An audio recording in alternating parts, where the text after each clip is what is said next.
جمعہ کے دن غسل.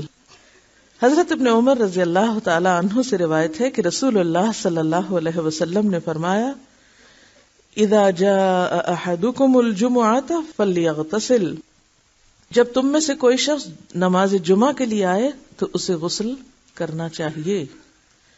حضرت ابو ہریرہ رضی اللہ عنہ سے روایت ہے کہ رسول اللہ صلی اللہ علیہ وسلم نے فرمایا ہر مسلمان پر حق ہے کہ ہفتے میں ایک دن جمعہ کو غسل کرے، اس میں اپنا سر دھوئے اور اپنا بدن دھوئے.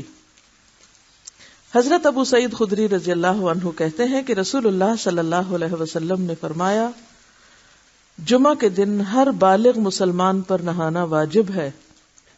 ابن جوزی رحمت اللہ علیہ فرماتے ہیں جمعہ کے دن غسل واجب ہے کیونکہ اس کی احادیث زیادہ صحیح اور قوی ہیں. ابن حزم اور علامہ شوکانی نے بھی اسی مذہب کو اختیار کیا ہے، یعنی اسے لازم قرار دیا ہے. لیکن اگر کوئی شخص کسی وجہ سے نہیں کر سکتا تو وہ گناہگار نہیں ہوگا.